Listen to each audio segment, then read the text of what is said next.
Good evening. Welcome to Avian Affair. My name is Cullen Geiselman and I am a co-chair for this wonderful virtual event. We're so glad to be here. Welcome to the pre-show. We are going to make some drinks and have a little fun before the show officially kicks off at 6:30.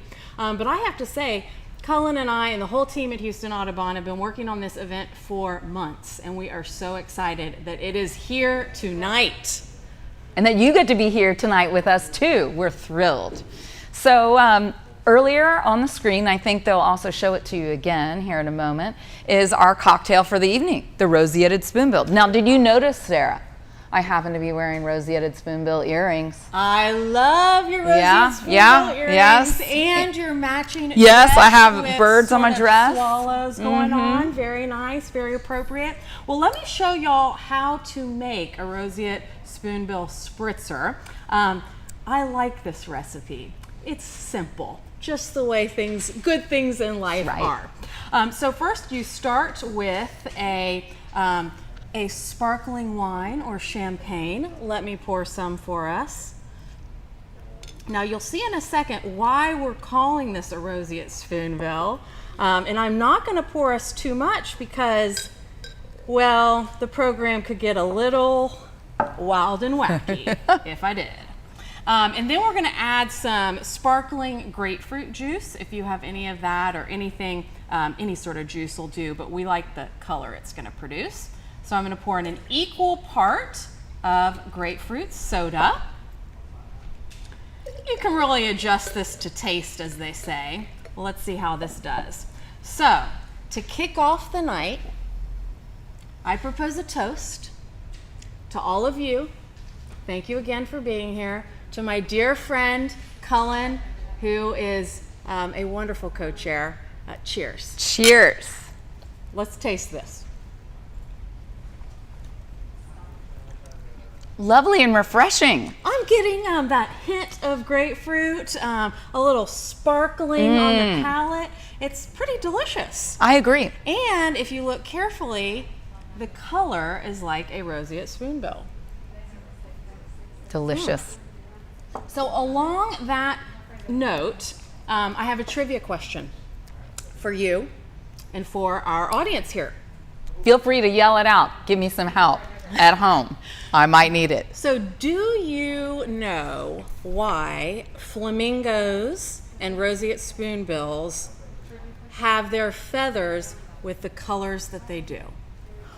Well, I have been told many times that you are what you eat, and so I believe it might be in the food they eat, something in the shrimp they eat. I'm stretching here. Ding, ding, ding. Biologist here, so she has one up on us. But yeah, so they eat shrimp, and then those shrimp have fed on algae, and the algae has these carotenoids that then transfer over to the bird's feathers. Okay, I did not know it went all the way back down the food chain like that. That's pretty awesome. Food chain is something that we could spend a lot of time talking about. But actually that is a great segue to the beautiful plant arrangement behind us. I absolutely love this arrangement, and I want to thank our Natives Nursery volunteers for putting it together. They took clippings out of their yards of native plants, many of them grown from plants at the Natives Nursery. Real deal natives that are grown right here in Houston. And they made them in this really nice arrangement. And so I'm noticing we have some... Yeah, what all do we have here? I think we have some rosin weed right here. And is this mist flower? You got it. Something like that. You got good, it. Good, Mist good. flower. I really like this bushy blue stem. I think it's really pretty in arrangement, so it gives it kind of this architectural look. Okay, your husband at home is really excited that you can actually identify many of these grasses. I'm sure he is, but I'm learning it. It is challenging. Yes. I am noticing, what other plants are you noticing? What is this here? I think we have some goldenrod. That looks like goldenrod, and we've definitely been seeing that around Texas. Yeah, so I mean, lately. if you drive around Houston or all around Texas on the roadsides, you'll see these yellow blooming plants, and they're goldenrods. I also notice there's a lot of swamp sunflower on our roadsides blooming too. And this looks like rosinweed, I think, but there may be people out there that are going to tell me otherwise. And it looks like we have some Laetris or gay feather or blazing star seed heads, and some bushmint. I think that's bushmint. Well, look down here. That looks like mint. Is that same thing? Yep. So we want to thank our Natives Nursery volunteers for creating this wonderful and important piece of our set. And the reason that I brought it up relating to food web is that a lot of people don't know that plants are so crucial to birds. It's the plant that provides the base of that food web that then the insects eat those plants, and then the birds eat those insects. So this is basically okay. I've got a trivia question for you. Let me go reframe that. I love that it went from the algae to the shrimp to the roseate spoonbill, and then we're having this roseate spoonbill drink. But okay, here's the question: what is the main food of all baby birds? I think I learned this maybe from you. Oh, good. Yeah. Is it seeds? Is it nuts? Is it foliage? Go on, folks at home. Yell it out. Yell it out. It's insects. Insects, Yeah, that's right. 98% of our land birds feed insects to their young. So that is really important, and that's why we love to have a great vegetative diversity, has amazing diversity of insects, particularly some caterpillars and some of the young or a juvenile insect. Yeah, so like the Carolina chickadee, I mean, and it is a cavity nester, and so when it goes into its cavity, you can follow it, and it will frequently go forage in native trees like our oak trees or our pecans, and it may pick up 9,000 caterpillars just to raise one clutch of baby chickadees. That is a lot. Who knew there were that many caterpillars out there? I mean, it's really impressive. I know. I mean, my spiel, and those of y'all who know me know I say this all the time, but plants matter, and that's why we are focused on this Houston as a bird city, because we want the right plants, the right vegetation, the right habitat that supports our birds. And if you want to play along with our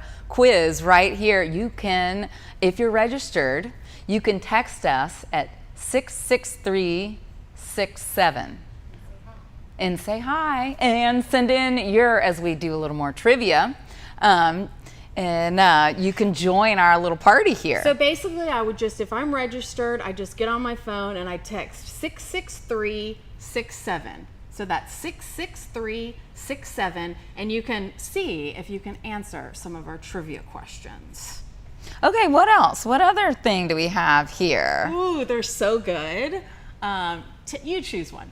Okay, I'll go with this one. So, about how many known, because we might not know them all, known species of birds are there in the world? Now, I have my own checklist. I use eBird, and I submit my checklist, and I didn't start doing this until a couple years ago, and so I'm only up to about 500 species. That is good. Well, and I can't promise that I could identify them all myself because I cheat and I go out with people that really know how to bird. But so I feel kind of great, but when you go and talk to a lot of birders, they might have 1,000, 5,000. So what do you think? How many species? Well, I mean, I saw that question and I was thinking, well, I mean, how do I best estimate it? Is it more like in the hundreds? Is it in the thousands? I mean, how do you even go about answering that question of how many bird species do we know about in the world? We're going to ask you to guess to the nearest 1,000. Yeah, nearest 1,000. So how many do you think? And you can text us your answer when you have a moment. When you got a Do you know how many bat species there are? Of course I know how many bat species there are because, I'm a bat biologist. Have no earthly idea. It is continuing. We're continuing to add them up, but we have more than 1,400 species of bats in the world. Hey, but the birds, sorry, bats. The birds have us outnumbered by quite a lot. Well, and so we can now move on to our second trivia question. Well, are you going to answer it? Or are you just Well, I wasn't punting to sure our if we- audience? I wasn't sure if we'd give people a chance to text in. Okay. Okay, but this is such an easy one. This is like a giveaway. What is the state bird of Texas? Oh, we learned this in 7th grade history. And this is a bird, y'all, I shouldn't even be admitting this, but this is a bird before I started birding, which was about 10 years ago. I remember seeing this bird and I did not know what it was. My knowledge about birds, because of the programs I've been doing at Houston Audubon, has gone through the roof. I still have a lot to learn. But do you know what the state bird of Texas is? Text it into us if you And it's know. considered pretty showy, actually. When you think of a gray bird, you don't always think of showy, but when it opens up its wings, it's pretty showy. It's a great bird. And then kind of along that line, kind of a sub trivia question is, do you know what the official bird of Houston is?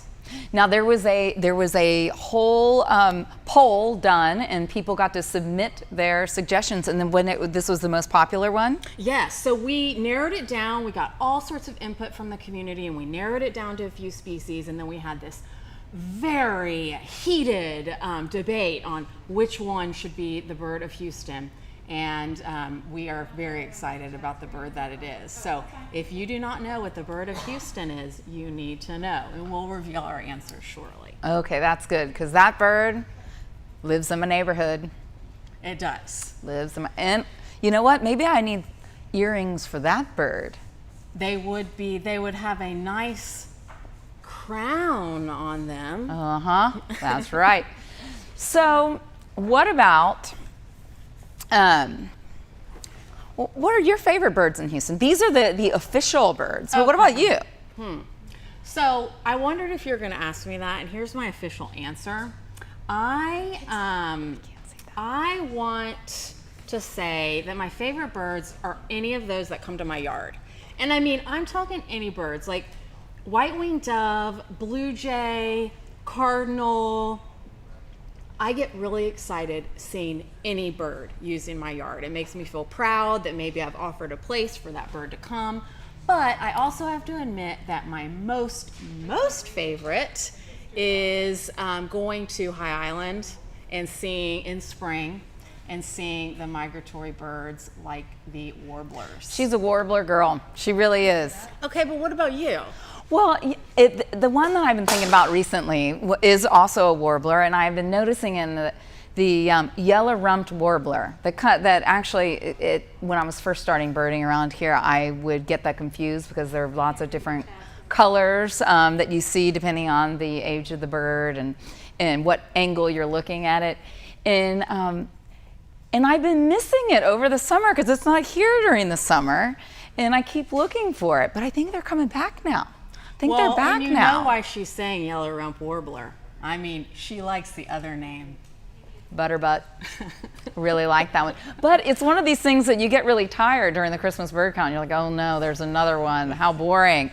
But I missed them. And there are a few highlights of this terrible pandemic, and part of it is I've been able to go out birding a lot more. Now, Sarah and I are part of a quarantine birding team, so we actually don't wear masks with each other. We're part of a team, kind of part of a household. So anyway, it has been great. And we were able to do a Houston Audubon birdathon together, and we had over 100 species. Yeah, which I was really proud about. That we did.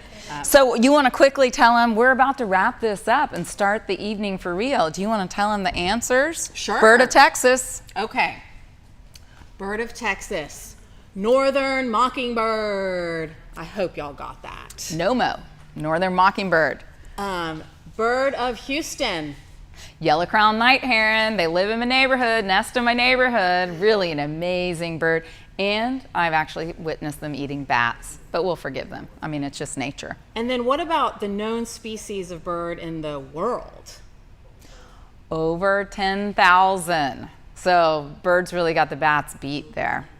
So many beautiful birds. Well, Sarah, this has been super fun. Cheers. Cheers. I to our can't little wait to happy get this hour. show started. I know. Thank you all for tuning in. Thank y'all. Glad you Yes. could join us for the pre-show. We got a lot planned. Got a About lot going 1 on hour here. program for us. It's packed full. It's awesome. And we'll see you back here in just a minute. All right.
Good evening and welcome to Houston Audubon's virtual fundraising event, Avian Affair. I'm Richard Gibbons, Conservation Director for Houston Audubon, and I'll be serving as your MC this evening. And I'm Helen Drummond, Houston Audubon's Executive Director. It has been a strange year for all of us, but Houston Audubon has not slowed down. We continue to achieve our mission of advancing the conservation of birds and positively impacting their supporting environments. Thank you. We are excited about what is advancing in the future, and we look forward to the program this evening. All right, I would like to now take an opportunity to thank all of our sponsors. All right, especially our top Yellow Crown Night Heron sponsor, Mrs. Kathy McGovern, and the John P. McGovern Foundation. Also, a big thanks to our wonderful event co-chairs, Sarah Flournoy and Cullen Geiselman, whose vision made this virtual program and certainly the pre-party come to life. We have an action-packed 1-hour-long program tonight, short and meaningful. Here's what we have in store. Celebration of Bird City. Honorary presentation to Houston Parks and Recreation Department. Lively panel discussion with Houston leaders who love and are committed to nature. And finally, the Fund a Need. Richard, tell us more about the Fund a Need. Okay, this is a fundraiser, folks. So we are here to raise money for conservation in the Houston area. If you are watching us on Facebook or YouTube, go to HoustonAudubon.org/avianaffair and click register. If you are already registered, be sure and log in now. You can click Fund a Need on the left anytime during the program. Houston Audubon supports birds and their habitats through education programs for all ages, habitat conservation work within our 17 nature sanctuaries, and advocacy throughout the Houston Gulf Coast region. We could not do this work alone. Partnerships and collaboration are essential to achieving significant outcomes. We humbly recognize all our partners, and tonight we celebrate one in particular, Houston Parks and Recreation Department. Richard, let's kick off the evening with a great highlight Supporting, Sure. thinking about one of our great achievements for the year for Houston Audubon. Okay, we always get a good chance to update everyone on the work we've been doing. And so I want to give an update of what's been happening in High Island. 4 years ago, we kicked off a master planning process. We brought in all of our stakeholders and we got our staff together. And today, I want to give you an update. We have, we have the new Halsey Coastal Operations Center. Thank you, Ben and Mary Gwen. 2, we have a renovated pump house where visitors to Smith Oaks can go to that place that you didn't know if you could go in the past, and now it's a place where it can protect you from the elements and share sightings of what you might have seen out in the sanctuary. 3, new restrooms. I hear applause across the region as there are these amazing, incredible, great restrooms at Smith Oaks. And 3, here's some big news. We are moving into the public phase because we are over 80% to our goal on a capital campaign to build a new field station in High Island. It'll be in the same place on 5th Street, but the Clint and Mary Frances Morris Field Station is in the very near future. It's going to be a place where our staff and volunteers can gather, but more than that, it's going to be a place where conservation planning can happen and where researchers can come and better understand our Texas coast. All right. Finally, of course, this is the giant reveal. Thanks to Mrs. Kathy McGovern and the John P. McGovern Foundation, we are pleased to unveil tonight the Catherine G. McGovern Canopy Walkway. It's a 700-foot elevated walkway that allows visitors a breezy, mosquito-free, mostly, view of the sanctuary and our beloved rookery. Tonight, we present a first look at this beautiful architectural project.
All right, that was exciting. That is something we have dreamed about and planned for so long. And I just want to say, this was built not just for all the birders, but for all those SOBs, spouses of birders, don't get me wrong there. We want to build our birding community and more people to appreciate nature, and we think this is just the thing to do it. Please come and visit us in High Island and see this marvel that we have put together for you. All right, it is time to transition. We are here tonight to celebrate Houston's new designation as a bird city. Many thanks to Texas Parks and Wildlife and Audubon, Texas for this designation in recognition of the city's commitment to urban habitat through community engagement like bird surveys, habitat enhancements and protections, and creating safer places for birds through Lights Out for Birds program. Houston Audubon worked with Houston Parks and Recreation Department to apply for this designation, so it's fitting that they are our honoree. Let's raise a glass to Houston as a bird city. thank you to everyone involved, and especially Houston Parks and Recreation Department. Sarah and Cullen, that is good. All right, next, enjoy this video about the fantastic work by the Houston Parks and Recreation Department with an introduction from Carter Smith, Executive Director of the Texas Parks and Wildlife Department. On behalf of all of us at Texas Parks and Wildlife Department and our partners at Audubon, Texas, we're thrilled to be able to recognize the City of Houston and its partners with one of our inaugural Bird City, Texas designations. This award, as you might imagine, was conceived to help recognize communities like Houston that have played such a leading role in helping to conserve and protect and enhance habitats for birds of all kinds. But the recognition is not just for the birds, it's also for the people. And it's designed to reflect the extraordinary efforts that this city has made to help connect its citizens and its communities to the nature and wildlife and bird life that abounds all around them. The City of Houston, with its habitats that provide home for over 400 species of birds, as well as for almost 7 million people that live in the immediate area, you might say that this recognition is a natural one for the City of Houston. But today we're really here to acknowledge a huge change in this city, a city that originally prided itself on an ethic of helping to conquer nature, to one that's gone to embracing the nature that exists all around them. We're proud of your work to help transform the bayous in terms of their values as linear habitat and wildlife corridors, places that people can get out and hike and bike and run and get all of the therapeutic and emotional and physical benefits of nature, to the work to protect habitats out on our beloved Katy Prairie. On behalf of the Texas Parks and Wildlife Department, congratulations for this award. Thanks for all you do for our wild things and wild places. They need you now more than ever. My name's Kelly Andrasic. I'm the Natural Resources Manager with the Houston Parks and Recreation Department, and we are out at Robert C. Stewart Park. This is one of our proposed nature preserves. The Parks Department is looking to protect over 7,000 acres of land in Nature Preserve Ordinance for the City of Houston, and this is just one of them. And those nature preserves would be focused on habitat preservation. Our Natural Resources Management Program works to restore habitat within the City of Houston parks, and the Nature Preserve Ordinance would allow for just passive recreation activities. So there would be trails and benches and signage in those areas, but no other development would be allowed. And those areas would really just be focused on good quality habitat for birds and other wildlife that we can help in our city. So the Parks Department has about 130 acres of prairie restoration ongoing in 5 different parks throughout the city. And we have a lot more coming in some of our nature preserves because Houston was historically filled with coastal tallgrass prairies. And so we have a really big native plant propagation program. We produce about 10,000 one-gallon pots of native grasses and forbs that we hand collect in remnant prairies around Houston, and we propagate that to come into some of our prairie restoration sites, and this is just one of them at Stewart Park that we're currently working on. In the City of Houston Riparian Restoration Initiative, HPART is targeting all parks adjacent to a waterway to create forested riparian buffers, and that equals about 70 parks, over 1,000 acres of land, and over 200,000 trees that will go into these sites.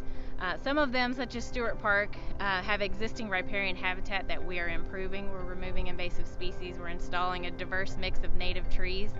And some sites are just mowed park down to the bayou, and we are installing at least a 100-foot buffer in these sites so that we can really provide good water quality into our bayou systems. We can help with erosion. Many of the projects that HPART is working on is supporting larger city initiatives. The City of Houston just came out with a climate action plan.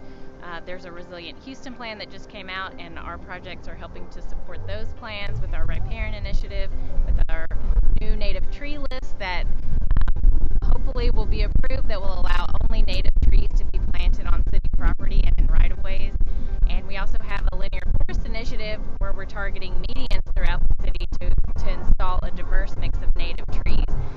The The City of Houston was awarded the Bird City, Texas designation with our partner Houston Audubon and other organizations around Houston that are working to provide habitat for birds and restore habitat and work to educate about birds within the City of Houston. And we're proud to work with Houston Audubon and other organizations that are supporting bird habitat within the city.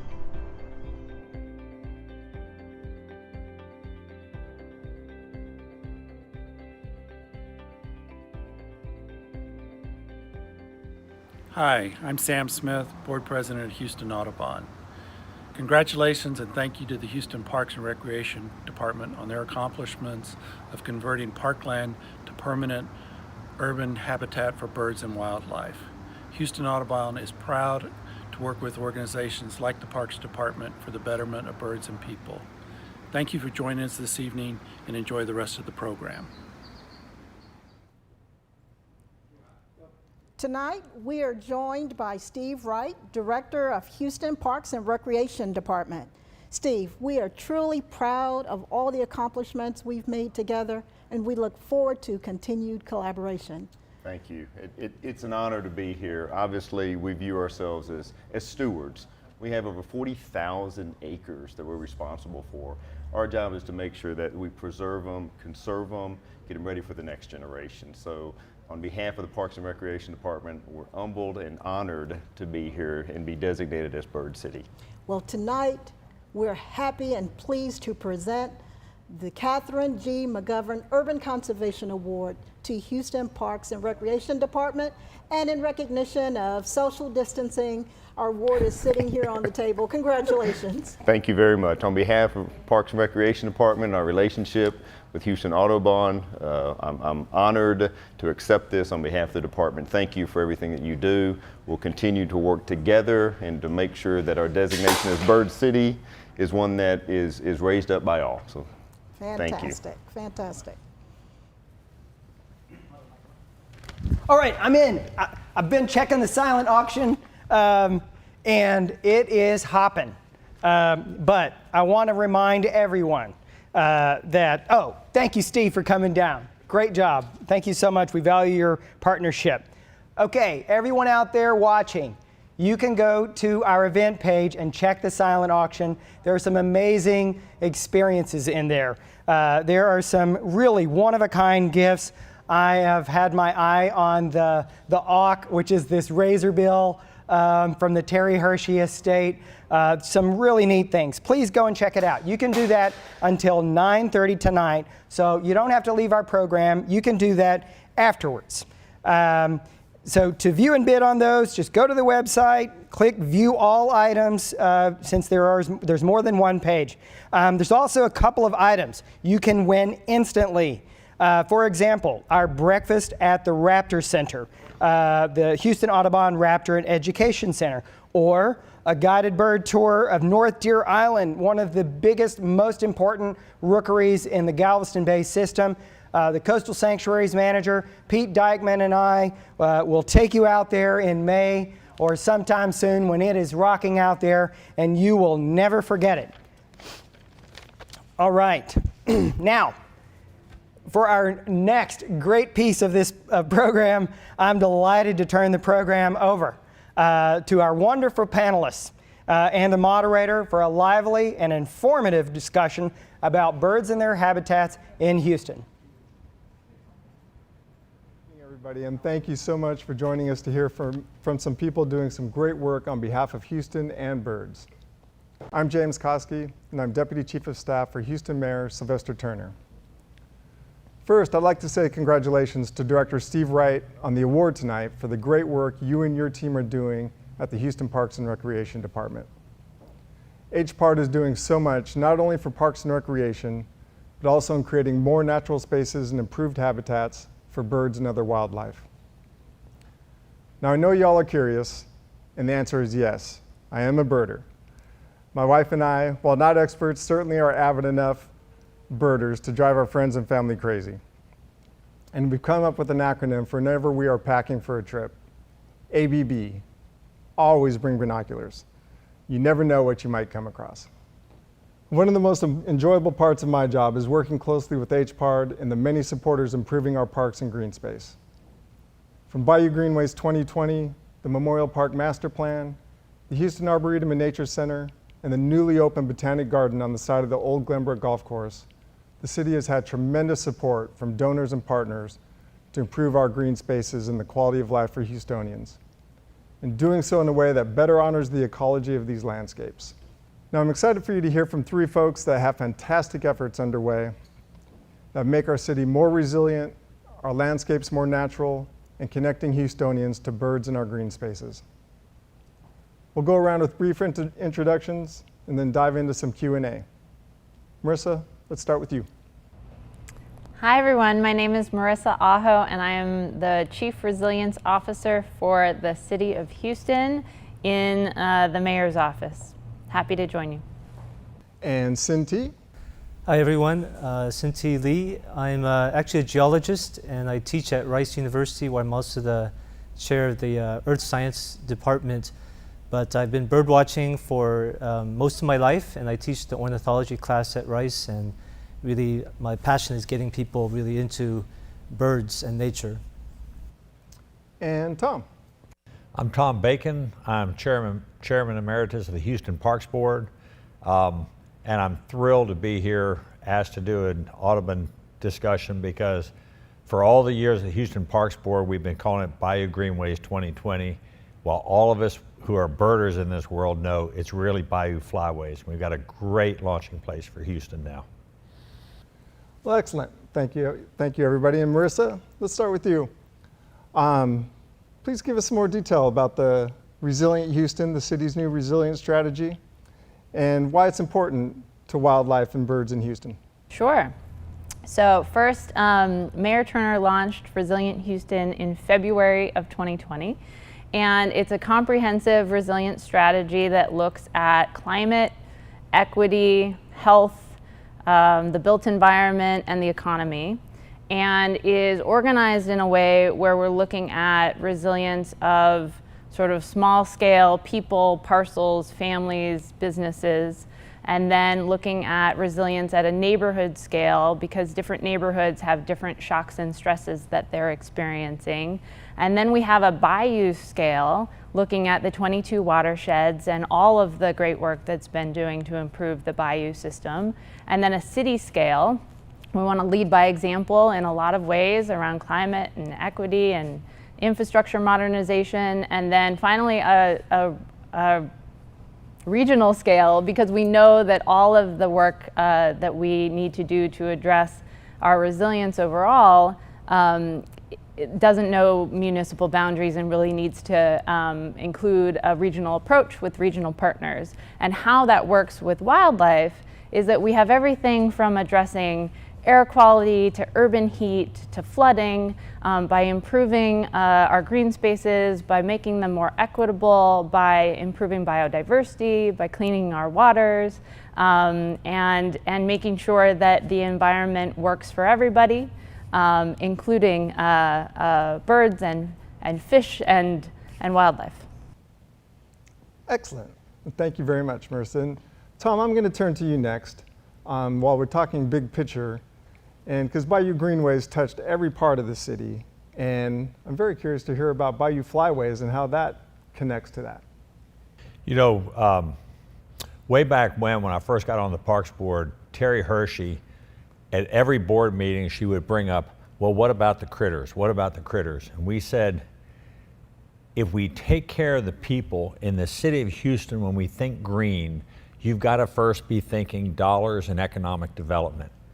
But Bayou Greenway was always intended to be about the critters, and now that we've got the greenways in place, it's a fantastic time for us to step out and celebrate not just Houston's diversity, but our biodiversity, which I think we're the most biodiverse region in the United States. And if Houston can set a standard for biodiversity, and let's start with something great like the Bayou Flyways, and let people know what an amazing birding city this is, and that's birds, bugs, butterflies, insects. People don't think we need more bugs in Houston, but we need the whole ecosystem. So I'm glad we've got a big down payment on it. Fantastic, fantastic. And Cinti, you relate to birds and Houstonians on a more personal level, mentoring students, getting folks out and guiding them around Houston. Tell us more about what you do and that connection to Houston and birds. Yeah, so I guess my passion really is just being out in nature, and I use birds as a way to kind of connect to Earth, to feel part of this planet, and I try to convey that to everyone I see, from students to people I just meet recently. But I think with all this discussion about resilience and taking care of the city, I think one of the biggest things that we all can do, and you don't have to be an expert, citizen science is contributing data to our efforts to kind of catalog the biodiversity that we have in our city. What do we have to lose? How does it change with these as we renovate habitats? And we've been doing that in different parts of the city. I live close to Rice University, which is next to the medical center, a very urban area. And there we've cataloged 400 species of insects with just a small area of habitat that we've let kind of grow, and 242 species of birds. So I think we're in a tiny little area, an urban spot, the highest bird diversity in the country. And Cinti, you've been here for coming up on 2 decades now. Tell us, have you seen much of a change during that time regarding birding in Houston and Houston's connection? Well, I've seen a lot. First, on the one hand, there's a lot of habitat destruction, where just urban sprawl is going off everywhere. And it's sort of sad to see, 20 years ago, a prairie that was there is no longer there, and special wintering sparrows we can't find anymore. It sounds pessimistic, but on the other hand, I've seen, it's just amazing what Houston has been able to do, the amount of green space that has been developed. Just now, the Houston Botanic Garden has opened up. So we have a lot of green space, and I think being able to work in the urban environment with what you have, changing the landscape just a little bit, having this ecosystem in an urban environment, but kind of making it a little bit more native, you can bring a lot of the birds back. So there's negatives, but I'm very hopeful for the future, particularly with the people of Houston. Excellent, excellent. And Marissa, I know in developing the resilience plan, you had a lot of community engagement, worked through a lot of community workshops and got feedback from folks. What did you hear from people about wildlife and this kind of natural nature connection? What do you think we could do to bring a greater appreciation to this to Houstonians? So we did get a lot of really great input from a lot of folks over a pretty accelerated amount of time. But it was always about building upon what we already had and linking all of these great programs and partners together. And the resilience strategy is really that quilt that connects everybody and shows how everybody's efforts are moving us in the same direction.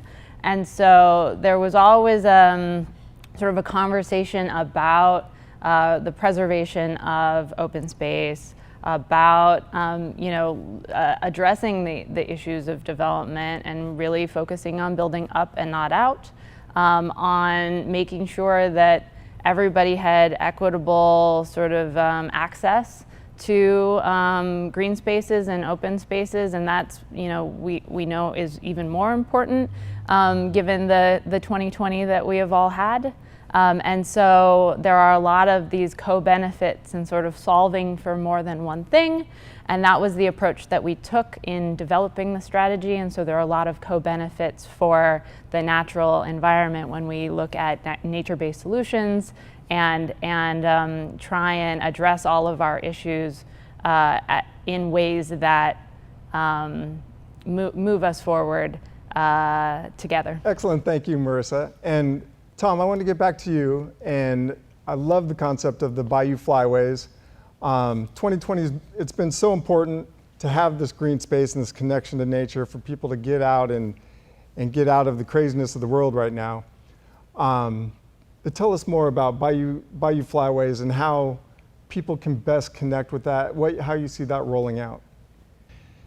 You know, we're getting great respect around the country for what's happened in Houston with parks and green space, Memorial Park, the Bayou Greenways, all the different people who are doing great work. The really hard work is ahead. And so my real thought on this is it's going to take a real effort, public sector, private sector, philanthropic sector, to actually realize we are the most biodiverse region in the country, and we have a standard to set. And the birds are really the easiest way to measure an ecosystem. Everybody likes birds, they think about birds. You don't have to be a birder to like birds. But the health of our bird population reflects the health of our whole insect ecosystem. I love what you said about your spot by Rice University with 400 plus insects. We could do that all over the city of Houston and the county with just changing some plant materials, getting the right grasses in place. And that, I think we're all working on that. I think there are a lot of initiatives in place to get that started, but we have to own it. And the right place is Houston Audubon, because the measurement is what's our bird population doing. If our bird population is up and it's growing and we're capturing the migratory season in the right way, and people, you can come stay in a fantastic hotel and walk out in the morning and have a great birding experience. If that can happen in the fourth largest city in the country, we can change the direction of the state and no telling what. So I think that's our opportunity right now. I think that's where we're headed, and we've got some down payments on it. And I love the citizen science, what you're saying about it. It's so critically important, and it's not that hard. Completely agree, completely agree. The thing I love about birding is just how it so instantly connects you to nature and to wildlife when you're in the middle of the fourth largest city in the country. It just immediately transports you into this wild environment. With that, does anybody have any bird stories, Houston bird encounters that they'd like to share? Well, I'm going to give huge credit to my wife, Laura, who actually turned me into a birding person. And we took a little plot of land on Galveston Island, and she started planting it for birds, bugs, and butterflies 30 years ago. And since then, Houston Audubon has been down for different events. And I've never forgotten, just before the Hurricane Ike, there was one of the people from Houston Audubon was down, and he said, I've traveled all over the globe, and I've never seen the density of bird species in one place that I've seen around your house today. And then we went on, we had a further conversation about it and said, that can be Houston, Texas for 3 months out of the year. And ever since then, that's been like the vision. That's how I think about it. Excellent, excellent. Cinti, Marissa? Well, I have so many bird stories, but I think one of the more interesting ones recently is after COVID hit and we were all sort of locked down and couldn't travel so much, I started listening to the night skies. Most of the birds migrate in the night. I don't know if you know that. They pass over, and if you aren't listening, you won't even know they went over. So I sit out there and listen, but I also have a recorder, and we've just been recording nonstop since March. And we've been discovering so much new things going over, documenting the quantity of birds flying over. And the thing is, when the sun rises and these birds are flying over, they want to land for food, but if they're flying over Houston and in some of the really urban areas, there's nowhere to land, which is really tough on the birds. But if we can do these small things, make little microhabitats all over the city, it helps with the birds on their migratory journeys all the way down to South America and back. My favorite birds are actually the birds that perch on my apartment railing half of the year, and it's always fun to see them out there keeping me company when I'm not going out much. Excellent, excellent. Cinti, you mentioned the night migration, which is incredibly important, especially in any urban environment. And Tom, you might have something to say about what people should be thinking about during those night migrations. Oh, I'm so excited about this new initiative that's being led by Houston, Dallas, Fort Worth, Audubon, the Cornell Lab of Ornithology, the whole Lights Out program. And Lights Out is going to be so important in the spring of 2021. And we've seen this, the night flying is, we can now tell which nights are going to have the highest bird counts, and send a note out and turn out your lights in Houston, Texas. And we're in a competition clearly with Dallas, because Dallas got started this year. They did a pretty darn good job. But if we can turn the lights out, we're going to save thousands and thousands of birds every night. Excellent, excellent. Well, thank you, Tom, Marissa, Cinti. Appreciate it very much. Thank you for all the excellent discussion and the inspiring work you do. And thanks to all the supporters of Houston Audubon. Thank you to our panelists. It is conversations like that among our leaders that give me hope that we are doing some great things here in Houston. Now, welcome now, Sarah Flournoy and Colin Geiselman. It is time to raise some money. And it is now your time to contribute. So tonight's Fund a Need, our annual Houston Audubon tradition, supports bird-friendly communities and many of the efforts related to Bird City that you've heard about. And it's our goal to transform Houston into a city that supports birds and creates wonderful places that are accessible for all people to appreciate the wonder and joy of birds. And in just a minute, we're going to ask you to think about how you can commit to Houston Audubon. So I'd like to make a note right here and right now that I commit to being a voice for birds and their needs in Houston. And I commit to supporting fruitful partnerships so that both birds and people can prosper.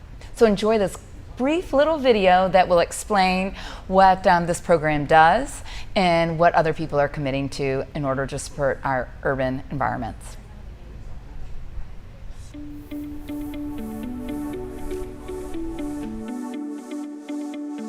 Through the Bird City program, Houston Audubon and its partners are committed to protecting green spaces and creating safer places for birds through community engagement, habitat enhancement, and protection.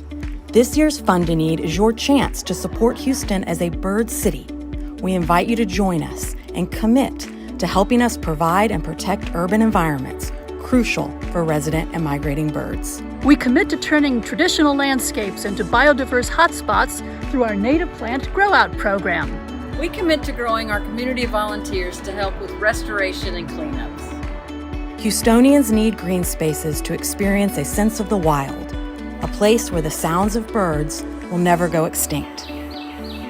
We commit to sharing the joy of bird watching through our monthly bird walks. We commit to supporting parks in the city that are accessible to all Houstonians through efforts like Bird Week. We commit to reducing threats with Lights Out for Birds. We need places where we can teach people of all ages that birds are a part of our Houston identity. We commit to teaching people about the birds of the Bayou City. We commit to on-the-ground work every day in our 17 sanctuaries, crucial for protecting migratory birds. We commit to monitoring our urban birds to provide important science for the future. We commit to engaging the next generation to love birds and protect them. We have the plan. Now we need your support to make it happen. Houston is one of the most important urban areas for birds in the entire country. Please join us by committing to the Fund a Need today. Help us make Houston a bird-friendly community where birds thrive and people prosper. We hope you will commit to supporting these efforts by donating tonight to Fund a Need. If you haven't registered, we have a shortcut, wecan.bid, wecan.bid. So I think the millennials can do that in about 30 seconds or younger. Us Gen Xers and above, it might take a little longer, but you can do this. If you previously registered but can't remember your username, just use the wecan.bid. final bids can be made until 9:30 tonight, and 4 more days for Fund to Need. So tonight, for the Fund to Need, let me just explain what you will be supporting. So you'll be supporting programs that Houston Audubon offers, like our Native Plants for Birds program, including our Natives Nursery, which grows out plants that cover many, many projects throughout the city. You'll be supporting our education programs for all ages. And I'd like to highlight our citizen science efforts, like our monthly urban bird surveys. You'll also be supporting efforts that you heard about a little bit today on the panel that reduce threats to birds. These are programs like our Lights Out for Bird efforts. So please join us, and I guess what we'll do now is see, Richard, are we making any momentum? Are we getting some support for the programs that we love so much? Yes, we are. We have a rolling, oh, you can see it there too. That's so cool. All right. Mary, Jim Wynn. Thanks, Jim. Thank you, Jim. And Betsy, thanks so much. I need to see that roll again. All right, we are up to 3,250. Bob Westendorf, Sam Smith. All right, I feel like I need Marianne Boscheman. Marianne Boscheman. Yeah. Thank you. George Howe. Marcy Brown. Thank you. All right, I feel like I need to channel Jerry Lewis somehow and really get everybody to get going. Okay, on folks, who's got a bird feeder in their yard? You're already doing great things for birds. We know you love birds. Why don't you commit now? We challenge you. Yes, and let me ask you this. If you have participated in one of our monthly urban bird surveys throughout the entire region, will you commit today to supporting citizen science efforts and the science and data that they provide? If you want more parks and green spaces to be filled with beautiful native landscapes that support birds, please consider donating to help us grow plants and advocating for birds in our fair city. Oh, and I'm seeing that we're getting so much generous support, and we really, really appreciate it. Wow, that just jumped up. We appreciate all the support of our sponsors, and particularly those right now who are supporting the Fund to Need. So let me ask you this. If you are a member of the Young Professionals Advisory Committee, and you know how important it is to reach the younger generation and more diverse Houstonians, will you consider helping us spread the word about birds by donating to the Fund to Need? What about those that are maybe slightly older than the young professionals? Maybe those that have children or grandchildren already. Do you love taking them in nature? Don't you want that nature to be around? Don't you want to support Houston Audubon to always have birds for you to take your family to see? So please consider donating now. And I got to give a few shout outs. I was seeing the screen. Thank you, Lily Robertson, for donating. John Bardos, thank you. I saw John Howe gave too. Thank you, everybody. Susan Bilodeau. All right. I have been jealous of all of these senior bus trips. I'm not quite yet old enough to go on these senior bus trips. But I'm almost there. If you have enjoyed a senior bus trip, please consider donating tonight to our Fund to Need. Yes, and also if you are concerned about light pollution in the city and its effect on birds, please consider supporting the Fund to Need. We have so many programs at Houston Audubon, and I'll just share a personal story that I was a staff member of Houston Audubon before I became a volunteer. I have first-hand experience with the awesome power of this team and their commitment. They are doers. They are actually able to make on-the-ground improvements in Houston, and I couldn't be prouder to be a part of this organization. And I am very proud of all of you out there. We're over $14,000. Thank you very much. Sarah Betancourt, Amy Friend, thank you. Tony Dang. Who we got? Juanita Perkins. Bill Roberts, thank you very much. Margaret Pierce. Greg Whitaker. All right. Latha Slagle. And I'm seeing Don Verser. That's good for Don. Yeah, he did. He did. Right. So if you believe in, we talked a lot tonight, we honored our partners tonight. If you believe in partnerships and collaboration, and that's the way we can help build Houston together, please consider giving. Houston Audubon is one of the most collaborative groups in the city of Houston, and we love to share the credit and share the work. So please consider supporting this. Go ahead. We'll take just one more minute for our Fund a Need. So if you haven't yet done the We Can bid, we ask you to do that now to help us with our Fund a Need efforts. All right, one more. If you've attended one of the thousands of education programs in our area, please consider supporting Houston Audubon's Fund a Need this evening. We appreciate your support. It makes a huge difference to our fair city. Thank you, Elizabeth Winston Jones. Thank you to all of those who have given to this wonderful Fund a Need. We appreciate it so very much. We're standing up here asking for your help, and I want you to know that we appreciate each and every contribution. Absolutely, and you can even give after the event, after 4 days after the event. So if you are unable, for whatever reason, to not be able to send your contribution in now, you can do it later, up to 4 days. And check out those auction items. They have till 9:30, right, for the auction? Yes, up until 9:30 after the event. Please go and check out the silent auction. And please make your bids. We'll close those out at 9:30. A lot of fun to be had there. All right.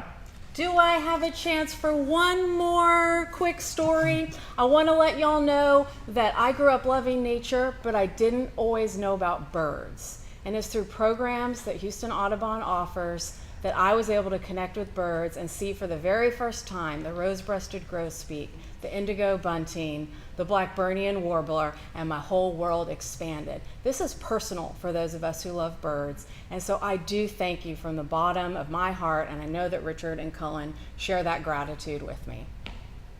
Absolutely. More names coming in. I think Helen's going to come join us for some final Thank you comments. all. Thank you. Thank you so much, y'all. Thank you. Good night.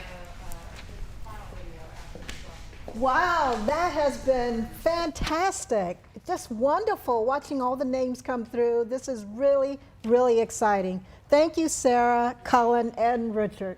This has been wonderful. I also want to thank our board of directors and all of our supporters and our donors who's contributed to Houston Audubon and supported us tonight and over the years.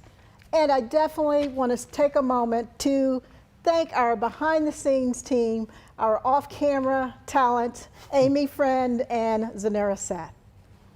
Yes. All right, now, who's ready for an after party? We're going to wrap up here. Thank you very much for tuning in, but we know that our education birds want to get in on the action. Marianne and Jeanette, are you guys ready to give us a final send-off message over from the Raptor Center? Again, thank you all very much for tuning in, and thank you for your support. Good night. Okay. Thank you, Richard, Helen, Sarah, and Cullen, for a very special evening. Here at Houston Audubon's Raptor and Education Center, we are committed to exemplary environmental educational programming that fosters a lifelong commitment to the conservation of birds and their habitats. We build memories with young and old, families and individuals. We nurture the establishment of relationships with the natural world. We create lifelong advocates for the environment. Birds matter. These birds matter. This is Getty. Getty is an 18-year-old barn owl. He and his sister Alex reside here at the Raptor Center. They help us teach about the importance of habitat protection. Prairies, marshlands where you can find barn owls are often threatened by development. Having them here and traveling with us to give presentations helps people to realize the importance of habitat protection. This is Simon. Simon is a 3-year-old female great horned owl. She was found with a broken wing and a broken leg after being hit by a car.